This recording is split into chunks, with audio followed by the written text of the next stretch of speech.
Thank you, Jenny, and say welcome, everyone. It's good to be with you. I have good news besides the auction news, which three of the auction ladies will tell you. The other good news is that it's 8 days until spring. Now, before you get too excited, that's technically in Vermont. Really, we'll see spring in early May, but we can dream. In the back are the devices for hearing if you need that, to help with that, and also these booklets that are larger print if you need that. They're back there. And the guest book for you to sign, if you would. It's always fun to see who's here. Please sign that. Chloe is going to be here today. I see you back there. And so she'll be taking the children out. We'll be singing them out later. And after the service, please join for coffee hour. And I think people have probably brought in some goodies. I didn't go down to check. But I know Barbara Abraham will be down there with her art table. So feel free to come down and have some coffee and do some art. There are lots of things going on at North Chapel now. It's really wonderful to see that it's coming back to life, and just in time for spring. So please check your order of service to see what's going on. And I think Mary and Sue and, is it Joanne? Yes. Okay. Would you come and tell us how you're doing? Sue's been working hard. We're gonna let her sit. Okay.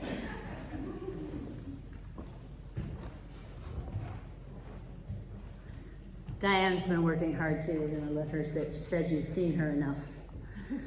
And so, first of all, I just want to thank all of those of you who donated to our auction and those of you who have bid.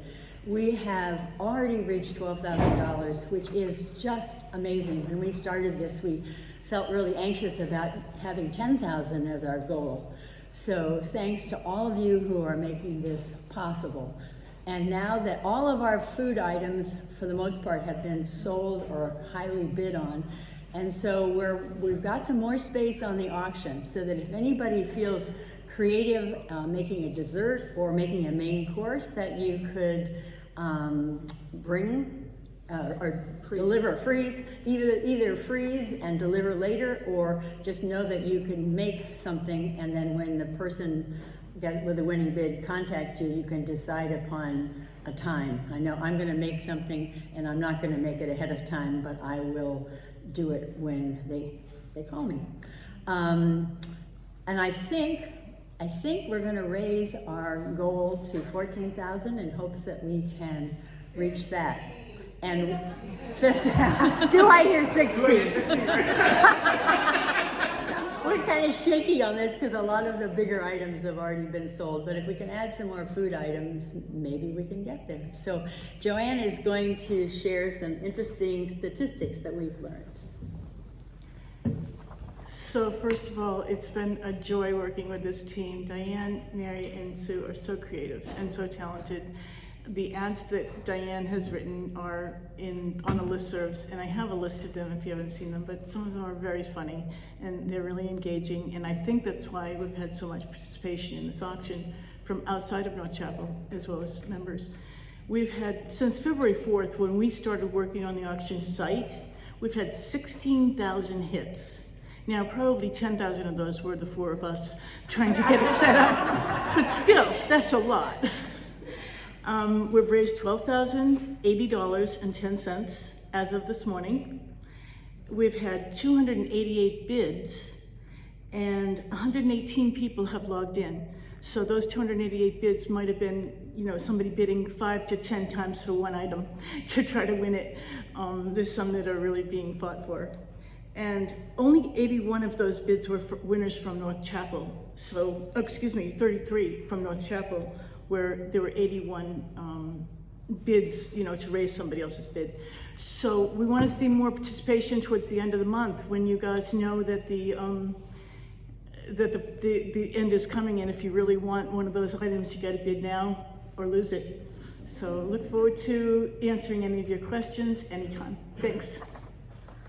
I want to add one more thing too. I think it's really exciting that of the total of 88 people who have bid, just think how many of them are not part of our community, so of our congregation. So the community has really stepped up, and I'm really feeling grateful. And there are people from all over who've bid. I mean, last year I delivered several of my things to people in New Hampshire and other parts of Vermont.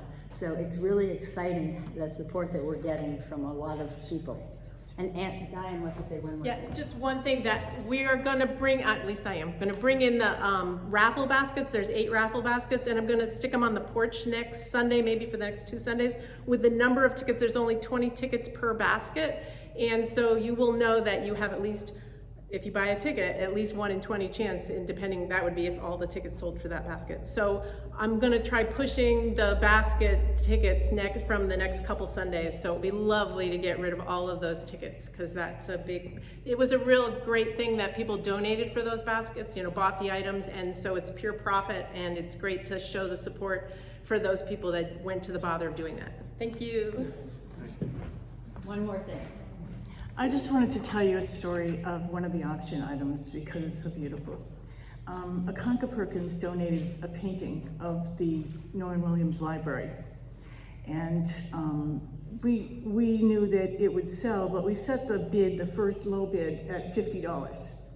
And on the first day of the auction, we had a bid of $500.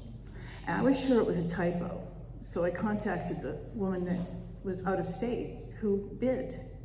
And she said, no, it's not a typo. She said, my husband died in July and he loved your library. And my sister lives there in Woodstock and she'll come pick up the piece of art. And we sold that beautiful painting for $500 on the first day. And it was just such a joy to talk to her a number of times about picking it up and about her story. She hopes to move back here. I hope she does. She sounds like a lovely lady. Thanks.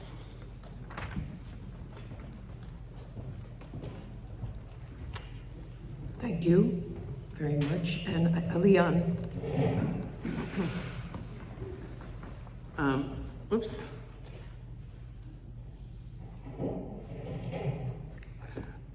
Just a show of hands, I'm curious, I'm thinking about putting together a little tiny Joni Mitchell mini course. Is there anybody who would be interested in doing that?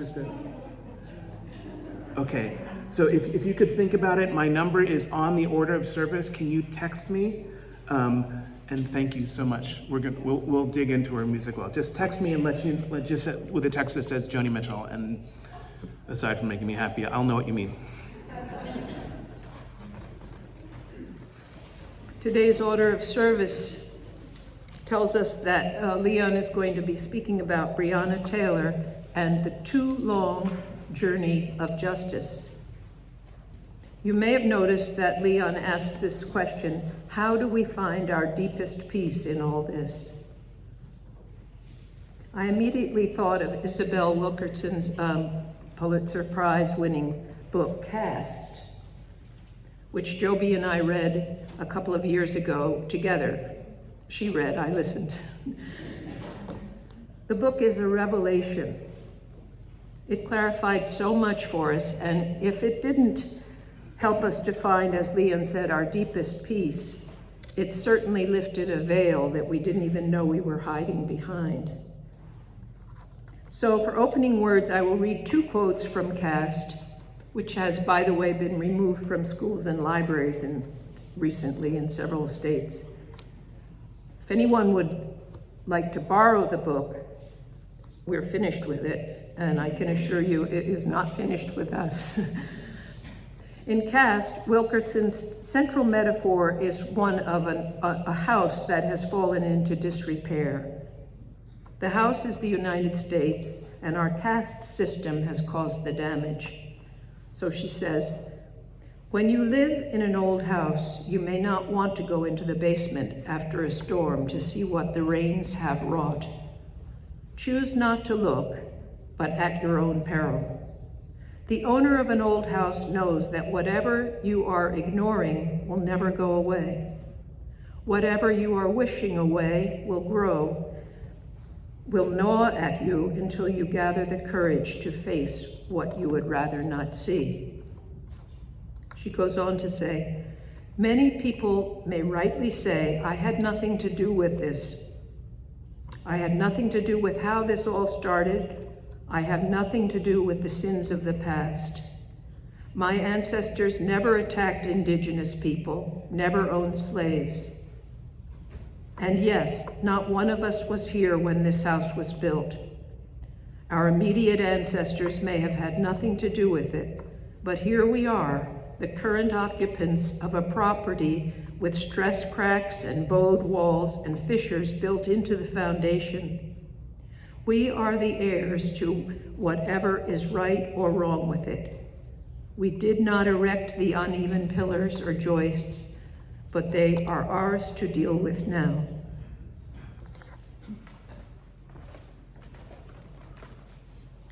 Thank you.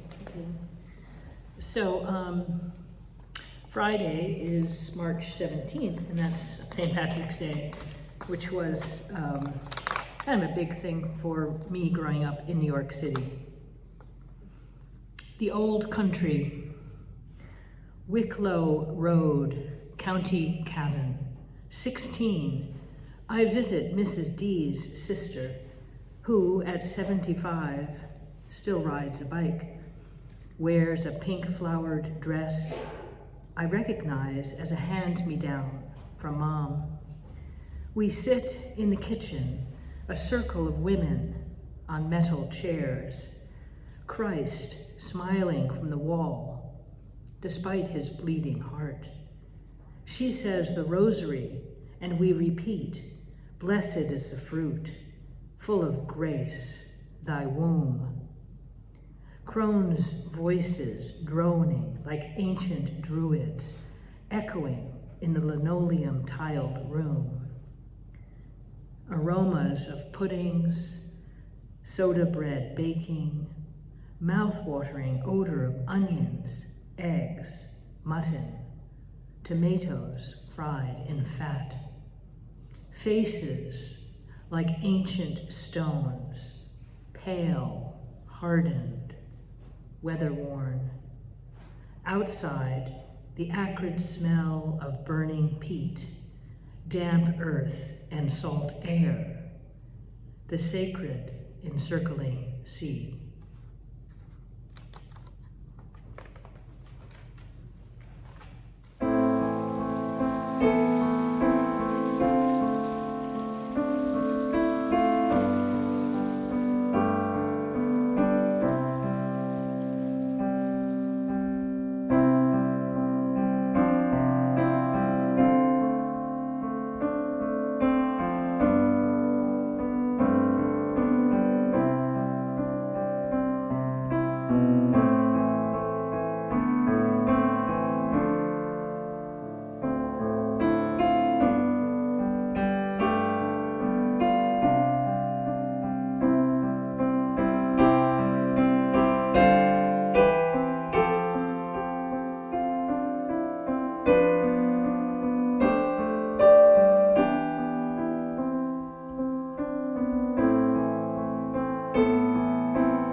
Does anybody know any good pirate jokes?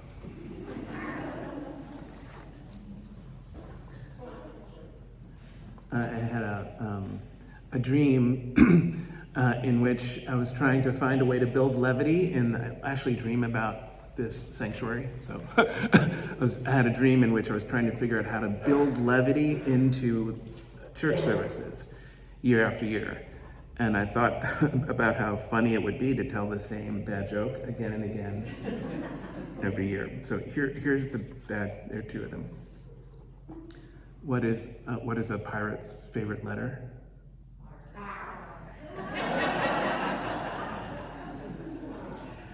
What has 8 legs, 8 arms, and 8 eyes?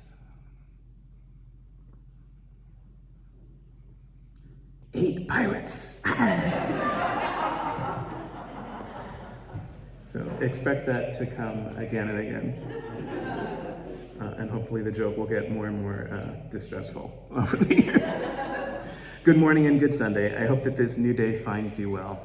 I think the reason I wanted to start with laughter was because it's a recalibrator. It helps me to find balance inside of myself in a brand new way. In the midst of some of the things that we've been suffering and some of the pains that we experience in life these days, particularly around race and difference, it's important to keep that balance. I don't know that it's primarily important to laugh, although that's a nice goal when we find a peaceful, beloved place.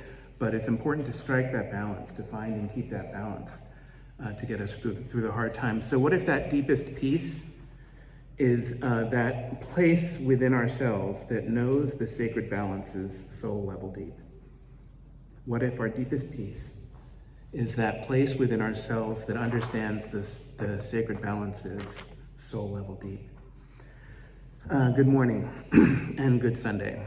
I hope that this new day finds you well. Today is Sunday, March the 12th, and the title of this morning's reflection is Breonna Taylor, the Book of Job, and the Too Long Journey of Justice. I wonder if this title is itself too long. This reflection is marking the spiritual journey that we've been on for the past 3 years. On March 13th of 2020, 3 years ago tomorrow, in the middle of the night, Breonna Taylor was killed by the police in her home in Louisville, Kentucky. As you may remember, there were a spate of police killings at that time, which sadly is not so different from today. Breonna Taylor, Nina Pop, Tony McDade, and George Floyd. A little more than 3 years ago, North Chapel gathered flowers in their names and in sorrowful celebration of their inherent worth and dignity. 4 signs, the 4 signs that are now on the chancel, were planted on the earth on North Chapel's front lawn. The flowers and notes of blessing were offered ceremoniously. There's a picture of that event on the cover of your orders of service. And the 4 signs are right now here with us in this sanctuary, decorated by Joanne and friends. Those 4 signs are here with us now. This week, Attorney General Merrick Garland and his team from the Department of Justice found against the patterns and practices of the Louisville Police Department, or LMPD, in a presentation that was both grace-filled and damning. Merrick Garland and his team were abundantly clear. Garland reported that, and this I quote, "In April of 2021, the Justice Department opened a pattern and practice investigation. Shortly after we opened the investigation, an LMPD leader told the department that Breonna Taylor was a symptom of the problems we've had for years.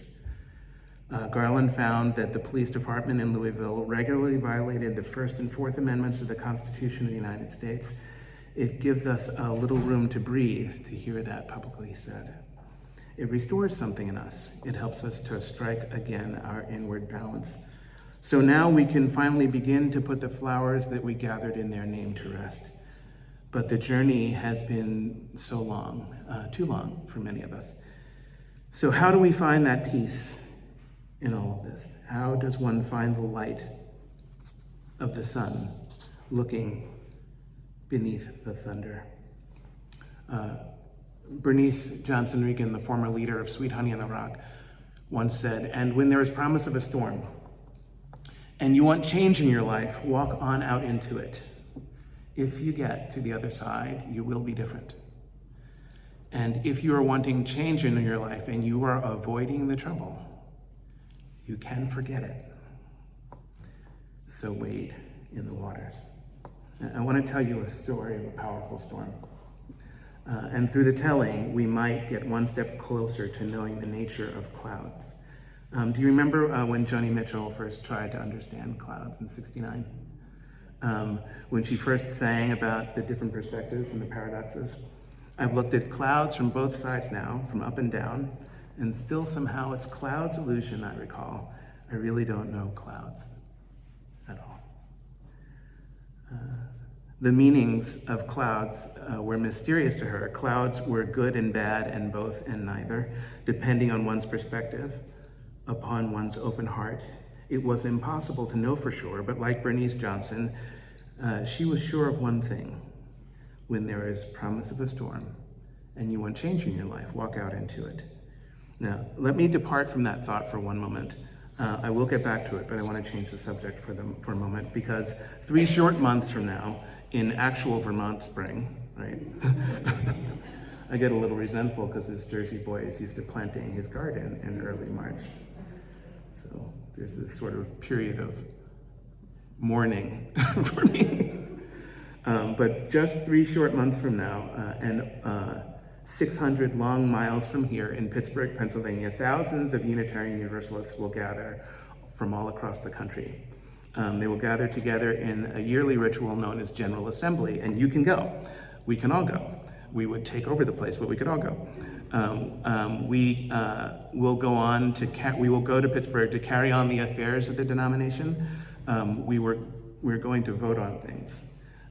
We're going to talk about the 7th principle and the 8th one too. Okay. Now, last year, if you recall, we explored the 7 principles in our monthly themes. We spent the first 8 months of the year, from January to August, exploring the themes as adopted in the General Assembly in Columbus, Ohio in 1984. These are the principles that appear in your hymnals, in the first pages of your hymnals, in the Singing of a Living Tradition. It says, "We, the member congregations of the Unitarian Universalist Association, covenant to affirm and promote the inherent worth and dignity of every person, justice, equity, and compassion in human relations, acceptance of one another, and encouragement for spiritual growth in our congregations, the free and responsible search for truth and meaning, the right of conscience, and the use of the democratic process within our congregations and in society at large, the goal of world community with peace, liberty, and justice for all, and respect for the interdependent web of existence of which we are all a part." So in short, worth and dignity, justice, equity, compassion, acceptance and growth, truth and meaning, conscience and democracy, liberty, peace, and justice, and kudos for the interdependent web. The 8th principle has been proposed, and it reads, "We, the member congregations of the Unitarian Universalist Association, covenant to affirm and promote journeying toward spiritual wholeness by working to build a diverse, multicultural, beloved community by our actions that accountably dismantle racism and other oppressions in ourselves and in our institutions," which is lovely. But for many Unitarian Universalists, this was redundant, the subject of some controversy as of late. Some argue that if you take the first principle seriously, the inherent worth and dignity of every person, there is no need for the adoption of the 8th. It's logical, it stands to reason. In fact, this used to be my argument, but it isn't anymore. I gave this argument up because it assumes that there's a rational exchange about hot-button ideas like race and gender in the United States these days. I don't know if we have that in our country right now. Reasonable people can disagree. You remember The West Wing, right? Aaron Sorkin's series about American government with Martin Sheen and Stockard Channing. There's a scene that springs to mind that grapples with the issue of civil disagreement. Sam Seaborn and Ainsley Hayes are having a casual conversation. Sam, the good-looking, left-leaning speechwriter for the American president, and Ainsley, the good-looking, right-leaning White House lawyer who argues with Sam. Ainsley is taking a break. She is leaving Washington for a few days. Sam is curious and asks about her plans. He finds out that she is heading to visit her alma mater, which is Smith College, and she is going there to participate in this panel for the Women's Studies Department. She is going to be on a panel with Rebecca Walker, Gloria Steinem, Ann Coulter, and Naomi Wolf. The topic of the, Smith couldn't afford to bring all of those 4 people at one time, but it's Aaron Sorkin, so it was free for him. Anyway, the topic of the conversation, the panel discussion at Smith College was the Equal Rights Amendment, or the ERA. Sam was delighted to hear this and says, some say that something like 40% of women in this country actually oppose the ERA. And in my lifetime, I have not met even one of them. Sam is only casually shocked. Ainsley laughs. She stands right before him and she extends her hand to him. And she says, "Hello, my name is Ainsley Hayes. I'm pleased to meet you." Now, Sam is now more formally surprised. He's shocked and he says, "You're going back to Smith College, the cradle of feminism, to argue in opposition to the Equal Rights Amendment? They're going to hate you." And Ainsley laughs again. And she says, "I'm a straight Republican from North Carolina. Don't you think they hated me the first time around?" What can one say about commonly held attitudes in Western Massachusetts? Anyway, Sam still could not understand. How could a woman argue against the Equal Rights Amendment, especially with Gloria Steinem and Naomi Wolf in the room? Sam asked Ainsley to explain herself. How could you argue against it? And Ainsley said, "It's because it's humiliating." "A new amendment?" she cried out.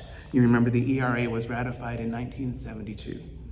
So compared to the First Amendment, which was ratified in 1791, the Equal Rights Amendment is fairly new. And for Ainsley Hayes, that was humiliating. She said, "A new amendment," she continued, "that we vote on declaring that I'm equal under the law to a man. I'm mortified to discover that there was reason to believe that I was not before. I am a citizen in this country. I am not a special subset in need of your protection. I do not have to have my rights handed down to me. The same Article 14 that protects you protects me, and I went to law school just to make sure." And then she grabbed a peach and she left her room, declaring victory and departing the field. Now, some UUs feel the same way about the 8th principle. As a lifelong Unitarian Universalist, I felt strangely troubled by it at first. I felt troubled by a principle that we would have to vote on in a General Assembly that newly declared the value of beloved community. Like Ms. Hayes, I was mortified to discover that there was cause to question this. I too am a member of a denomination and not a subset in need of special protection. If we are living out our faith, that has to be true, right? I do not have to have my worth and dignity handed down to me. The same principles that protect others also protect me, and I went to seminary just to make sure. Now is the time when I wish I had a peach and a good exit strategy. But here's the thing. Had the eighth principle that troubles my logical mind been adopted in 1984, many of our churches, including the one that I served in Maryland before I was here, many of our churches would have benefited. Many of them would have been able to avoid the crises that they suffered for the lack of it. We can all philosophize, we can argue logic all day, but sadly racism does not respect logic and reasoning. It isn't rational, it isn't reasonable, it doesn't care if it makes any sense. Its goals are power and violence, pain and position. Its one law is advantage. Racism doesn't much care about anything else. It simply doesn't take the time. It's inconsiderate, it is impatient, and it does its violence in only seconds, both within us and in the world in which we live. It's hard, really, to theorize against racism, and it's frightening. By the time we legislate against the flash, the damage is done. So we make appeals to justice, but justice takes so much time. The long road is so very long. How does one make sense of all of this? Now, 3 years ago, on Friday, March 13th, of 2020, lightning struck in Louisville, Kentucky. A young woman, a 26-year-old nurse named Breonna Taylor, was killed by the police in her own home while she slept. Just this week, 3 years after her passing, Breonna's mother finally heard the news that she knew all along. Tamika Palmer already knew her daughter. The legal system needed a bit of time to make her acquaintance. It took 3 years for the Attorney General and the Justice Department to state the obvious, that the Louisville Metro Police Department had used excessive force, that it had used invalid search warrants, that it had used an array of unlawful practices, and that it had violated the rights of those people who it was sworn to protect. Her mother, Tamika Palmer, said, "It's heartbreaking to know that everything that you've been saying from day one has to be said again in this manner. You know, that it took my daughter's death to even have somebody look into this department." Palmer was relieved to hear this news. Something unnameable was restored to her, restored to us all, really. But it was heartbreaking, she says, all over again, because I knew, as her mother, I knew this to begin with. I said it from the very beginning. We've asked the question hundreds of times over and over, and for no one to give you a direct answer. For Tamika Palmer, it was maddening. It's too much, even for the most noble of hearts, and I think of Job. I think of the book of Job and stories about the great suffering he endured. Life is like that sometimes. Life is unbelievable sometimes. According to the Bible Project, the book of Job is one of 3 books in the Bible that are referred to as the wisdom literature. Those books are Proverbs, Ecclesiastes, and the book of Job. The first book, Proverbs, showed us that God is wise and just. We learn that God has ordered the world so that it's fair. The righteous are rewarded, the wicked are punished. In other words, we get what we deserve. But the world isn't as simple as that. And in Ecclesiastes, we learn otherwise. People don't always get what they deserve. Life is more complex than we wish it was sometimes. In Ecclesiastes, we learn that the world isn't always fair. Life is unpredictable and hard to comprehend, which leads to the question, it leads us to question the belief, maybe our preference, that God is fair and just. This is the central question of the book of Job. Is God fair and just? Job is a faithful man. He's noble, gentle, and wise. God is proud of Job. He holds him up as exemplary. And the sons of God, or the sort of disciples, the learning community, stood before God, conning at the knee of God, as the story goes. And they all strongly agree, except for one, the one who questions and opposes, except for one, the one who stands apart and challenges God, saying that Job is only good because he thinks he's earned God's favor, because he has God's reward, because of God's blessing. Remove this favor, this reward, this blessing, and the true Job will quickly be revealed. This oppositional challenger believed that Job's devotion was transactional and nothing more, like an equitable spiritual exchange of some sort. Pray well, and you get cool stuff from heaven. That belief was now in question, and the challenger had no faith in Job's integrity. So Job was tested. He was made to suffer, and he was made to grieve. Job loses everyone and everything important to him, absolutely everyone and absolutely everything. Job deserved none of this, remember, and he and God both knew this in their bones, if God has bones. So in the middle of all of this suffering, Job did not sacrifice his faith. He was angry with God and bereft, but he did not turn away, not at first, anyway. There was, alas, a breaking point, and Job cried out in pain, cursing the day that he was born. His friends gathered around him supportively, but judging him, pathologizing. They failed to understand the nature of Job's suffering.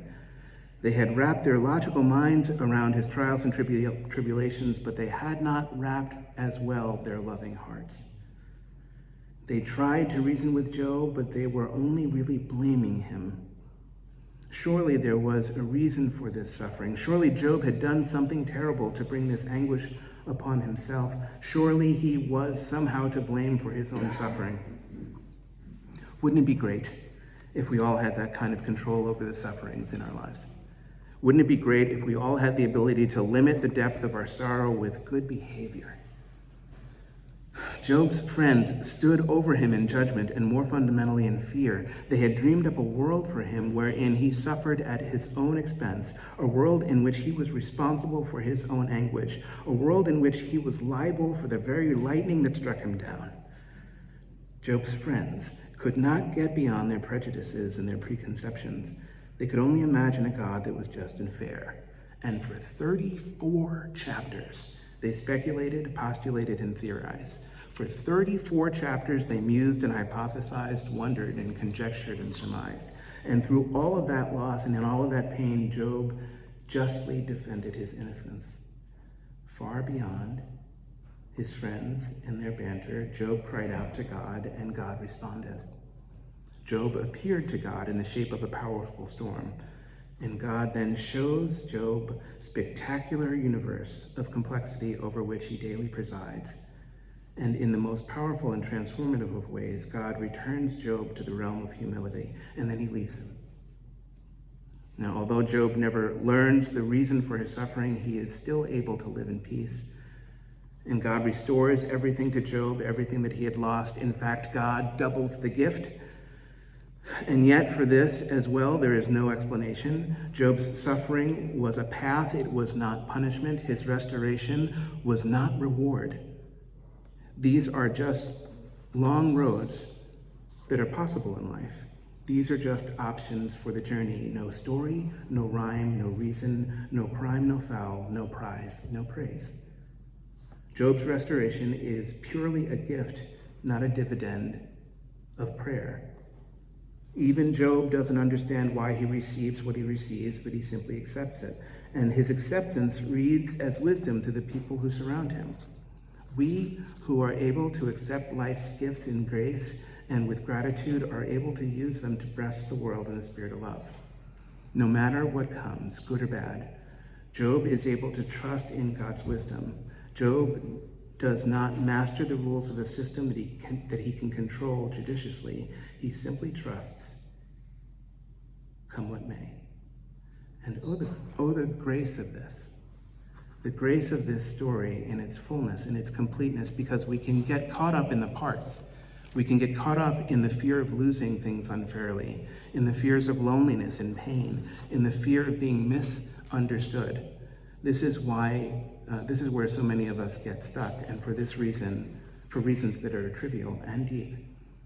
Tamika Palmer lost her daughter, Breonna, and like Job, she was broken before the holy and burdened by the too long road of justice. For 3 long years, for 34 chapters times racism in America, we speculated and we theorized, and for 3 long years and 34 chapters times violence, we mused and we hypothesized as the storm clouds were gathering in the sky. And the rains that broke us free came not from Merrick Garland and the Justice Department. The great storm that sets us free is the rain of our own inner light, our Job-like wisdom that waits for and recognizes justice soul level deep. Not the reward of heaven for sufficiently impressive prayer, but the will, the inner perseverance to hold on to that which is true and not surrender. So when the powerful storm comes along, we will see ourselves within it. For these are the clouds of Michelangelo, Joni Mitchell says. These are the clouds of Michelangelo, muscular with God and sun gold, shine on your witness. And Bernice Johnson Regan would agree that when there is promise of a storm and you want change in your life, walk on out into it. And if you get to the other side, you will be different. And if you want change in your life and you're avoiding the problem, avoiding the trouble, you can forget it. Be wise and brave, Breonna. May it be so. Blessed be, and amen. Let's welcome her in. Let's ask her to come through that door and sit down in this stool right here so that we can see her beauty and so that she can see that we recognized her 3 years ago and still today. Let's keep that place inside of us that knows justice soul level deep. Be wise and brave.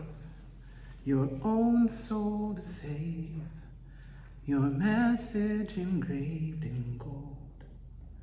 May we hold the beauty that we know within us, like flowers, like justice, as we walk through these beautiful, new, almost spring days. May it be so. Blessed be, and amen.